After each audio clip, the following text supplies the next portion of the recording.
Many people love to adapt to the new changes coming in our day-to-day lives. These changes would also be helpful to us in living a sustainable and efficient life. Elon Musk, along with his company Tesla, has been known for a super long time for both these reasons. What will be the benefits of the new thing he's about to bring to the market? As the world changes, we need to change how we live. We have to stop using fossil fuels and start using renewable energy sources. The question is, how? There are many ways to generate energy, but not all of them are efficient enough, and not all of them can be implemented at a large scale. Those that can be implemented at a large scale also tend to be expensive. But solar panels have a tremendous potential to replace fossil fuels as the primary energy source and bring down the cost. Solar power is not just cheap, it's also clean.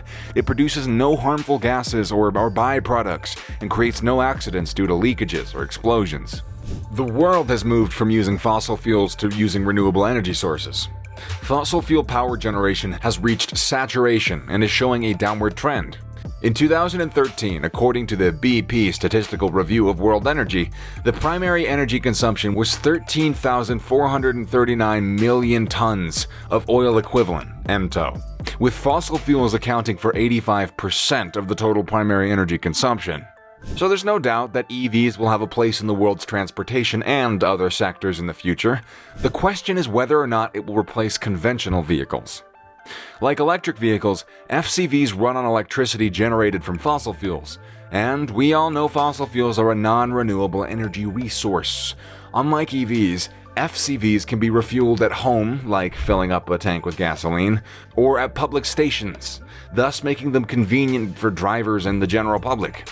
Some of the initial concerns about hydrogen-powered FCVs were about their safety and then their convenience to drivers. Still, Honda has demonstrated its safety by driving across the US in a hydrogen-powered FCV without a single incident or accident. Moreover, FCEVs are easy for drivers to handle due to their design and drive characteristics compared to traditional vehicles. They drive about the same as any other old car by today's standards. Since Hyundai's first commercialization in 2015 in South Korea, there's now been more than 1,000 FCV models on roads worldwide. Hydrogen could potentially be produced from renewable energy sources such as solar and wind power rather than fossil fuels, significantly reducing carbon emissions.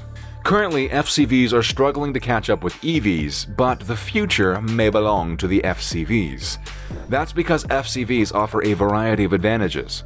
They are zero-emission vehicles and hence are environmentally friendly. Hydrogen is pretty widely available and is the most abundant element in the universe. It can be quickly produced by the electrolysis of water. It also offers a very high power density, meaning that we can develop mighty FCVs. It has a very high volumetric energy density. Tata Motors' Indica EV2 will be the first commercial electric vehicle in India when it sells later this month, but that's got some drawbacks. The range is limited to 200 kilometers per charge, and recharging takes hours compared to conventional cars running on up to 1,000 kilometers before a refill. And of course, there's no charging station network yet. Although one should come up here soon after the car hits showrooms in January next year. In contrast, FCVs have a range of 500 to 1,000 kilometers that'll take just minutes to fill up, compared to an hour for EVs that can also run only 200 kilometers on a full charge. An FCV has some sort of electric motor as well as a fuel tank, and it also uses an internal combustion engine. The electric motor assists the car's conventional engine, which runs on gasoline or diesel and provides the power to move the car. The electric motor can be used in two ways.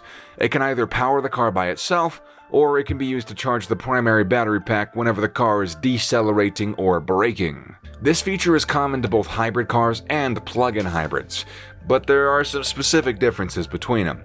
In a hybrid vehicle, for example, the electric motor can serve as a generator to recharge the batteries whenever the vehicle's moving or stationary. On the other hand, in a plug-in hybrid, recharging the batteries can only take place when the vehicle's stationary. When running on electricity, an FCV's got zero emissions, and when using its conventional energy, however, it does release emissions just like any other gasoline-powered car. Despite this drawback, FCVs are seen as a promising alternative to conventional vehicles since they do not change existing infrastructure such as roads and service stations. Hydrogen fuel cells are an innovative technology that's gaining quite a bit of traction and popularity in the automotive industry. Although the technology's got drawbacks and the current demand for these cars isn't particularly high, it's expected to increase in the next few years due to the market potential. Consumers and car manufacturers are now focused on hydrogen fuel cell vehicles as an alternative to conventional vehicles, since they're pollution-free and are being promoted as a green technology. The increasing concerns about global warming and climate change have forced consumers to be looking for greener alternatives, such as FCVs. FCVs produce electricity by combining hydrogen gas with oxygen from the air, which is then used to power automobiles. The only byproduct is heat and water, which makes them environmentally friendly, hence making them safer than battery-operated electric cars. There's an ample supply of hydrogen in nature, so there's no need for burning fossil fuels in procuring hydrogen fuel, or to use batteries for storage and electricity. These cars can run 500 miles on a single charge, and they can easily travel longer distances without being charged again. A major drawback, though, of FCVs is their high cost when compared to traditional vehicles. However, with further technological advancements, these cars will be more affordable for consumers like hybrid vehicles. There are many reasons why the world needs to scrap conventional vehicles, and only one of them is global warming. We don't want a world where a few oil-producing countries form a cartel and dictate the global automobile market. Another reason is the monopoly of a few countries over energy resources. We no longer want a world where some countries have giant, vast reserves of energy and others don't. Fossil fuels are still plentiful, but their distribution is not distributed evenly enough to be fair or efficient. These days, for instance, North America has an abundance of natural gas, but lacks coal reserves. In contrast, China's got abundant coal reserves, but it lacks natural gas. Russia's got both, but not enough to meet demand. The disparity in fossil fuel distribution creates geopolitical tensions that could one day lead to devastating wars and/or global conflicts. See, another reason is the high cost of fossil fuels and the consequences on our economy. We no longer want a world where a few oil-producing countries dictate our economy because it causes tremendous amount of financial burden on us. Fossil fuels are still plentiful, but their distribution is not distributed evenly enough to be fair or efficient. There are so many more reasons which would specify the need of hydrogen cars in the near future, so we hope these reasons are fair enough to tell us why Tesla should bring hydrogen vehicles to the table. That's all we have to discuss in today's video.